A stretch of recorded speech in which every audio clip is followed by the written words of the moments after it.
चाय से शुरू हुई थी सरकार और गाय पे अटक गई और विकास की मौसी 10 साल में रास्ते में भटक गई। अभी तो शुरुआत है, ये तो ट्रेलर है, पिक्चर बाकी है। ये बोलते हैं कि गाय हमारी माता है पर माँ की रक्षा करना इन्हें नहीं आता है। बंगाली में हम एक बात बोलते हैं कि समय गेले साधन होबे ना। इसका मतलब यही है कि अगर समय चला गया तो साधना नहीं होगी। और 3 से 303 से 240 के आंकड़े बोलते हैं कि इस बार जो आप चले गए तो दोबारा लौटने की संभावना नहीं होगी। ये पहली बार की माननीय सदस्य सुना आप जी? हाँ, बहुत अच्छी है सर, सुनिए इनका आप बीच में मत टोकना उनको और सलाह मत देना, आप पीछे सीट पे चल जाओ। धन्यवाद अध्यक्ष महोदय, आपने मुझे बोलने का मौका दिया। मैं जादवपुर लोकसभा क्षेत्र से पहली बार चुनकर इस सदन में आई हूं और मैं धन्यवाद देना चाहती हूं मेरी लीडर ममता बनर्जी और अभिषेक बनर्जी का और जादवपुर लोकसभा क्षेत्र के सारे वोटरों का जिन्होंने मुझे भारी बहुमत से जिताया और इस सदन में भेज के बीजेपी को एक पैगाम दिया कि पश्चिम बंगाल में माननीय सदन में इन नेताओं को धन्यवाद नहीं होता। आप और ये संदेश सर, ये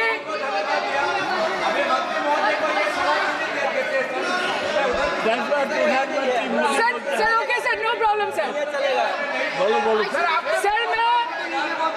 सर मैं धन्यवाद देना चाहती हूँ जादवपुर लोकसभा क्षेत्र के लोगों का जिन्होंने मुझे भारी बहुमत से यहाँ पे जिता के भेजा और ये पैगाम दिया कि पश्चिम बंगाल में नफरत की रणनीति और धोखेबाजी की राजनीति नहीं चलेगी।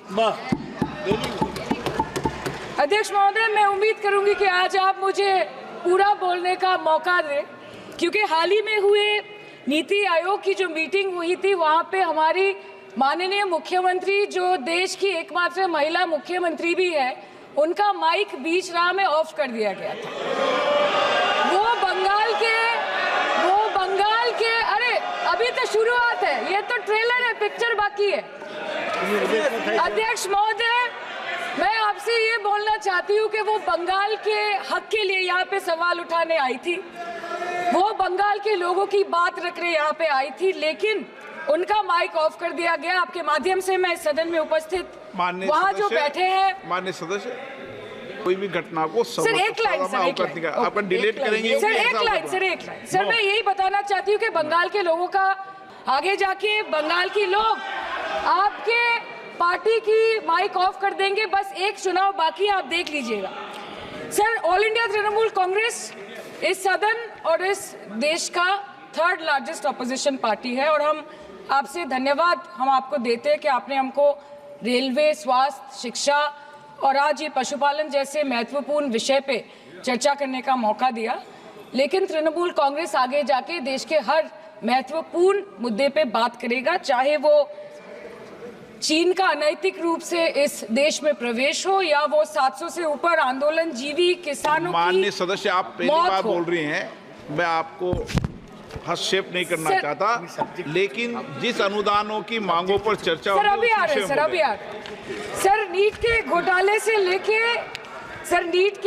से लेके जीएसटी के बोझ तक, एयरपोर्ट की छत टूट जाने से लेके रेल पटरी से छूट जाने तक तृणमूल कांग्रेस के सदस्य, हर सांसद देश के हर गंभीर मुद्दे पर चर्चा करेंगे। बस यही आपको बोलना था।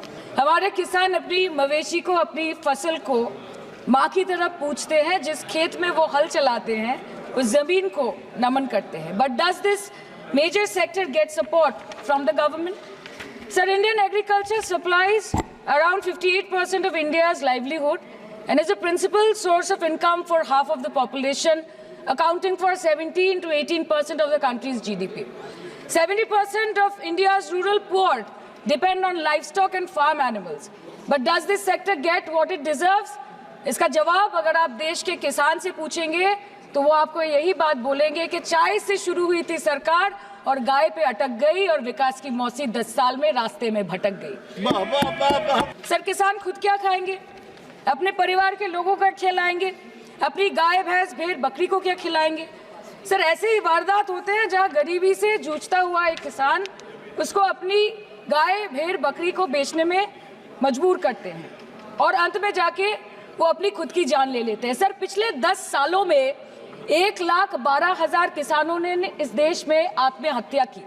एनसीआरबी की एक रिपोर्ट के अनुसार 10 साल में हर दिन इस देश में एवरेज में 30 किसान हर दिन अपनी जान ले लेते हैं। सर, इस देश के लोगों का यही है किस्सा कि जिसको जिताया वो राजा की तरह जाएगा और जिन्होंने जिताया वो फकीर की तरह। सर, ये बहुत गौरक्षा की भी बातें करते हैं। ये बोलते हैं कि गाय हमारी माता है पर माँ की रक्षा करना इन्हें नहीं आता है।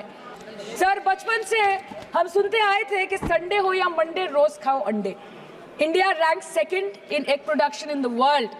और अंडे का फंडा यही है सर कि भारत के बच्चों के किस्मत में महीने में एक अंडा नहीं मिलता। मिड डे मील के चलते हफ्ते में अगर एक आध अंडा मिल भी रहा था तो कहीं धर्म के नाम पे तो कहीं महंगाई के चलते उसे बंद करने की मांग उठ रही है। मैडम, मैं बस ये कहना चाहती हूँ कि इस बीजेपी सरकार ने पिछले 10 सालों में इस देश के लिए क्या किया, उससे बड़ी तालिका बनेगी कि 10 साल में क्या क्या कर सकते थे पर किया नहीं। 2014 में जो किसान मोदी है तो मुमकिन है सोच के और अच्छे दिन के ख्वाब देख के बीजेपी को वोट दे रहा था, आज 10 साल बाद वो बोलता है कि मोदी है तो नामुमकिन है। शायद अभी वो किसान है भी नहीं। तो इसीलिए मैं बोलना चाहती हूँ कि समय बड़ा महत्वपूर्ण होता है अध्यक्ष महोदय और बड़ा बलवान। बंगाली में हम एक बात बोलते हैं कि समय गेले साधन होबे ना। इसका मतलब यही है कि अगर समय चला गया तो साधना नहीं होगी, अगर भक्त रूठ गए तो आराधना नहीं होगी। और 3 से 303 से 240 के आंकड़े बोलते हैं कि इस बार जो आप चले गए तो दोबारा लौटने की संभावना नहीं होगी। तो यही बोल के मैं अपनी बात खत्म करती हूँ। Thank you so much.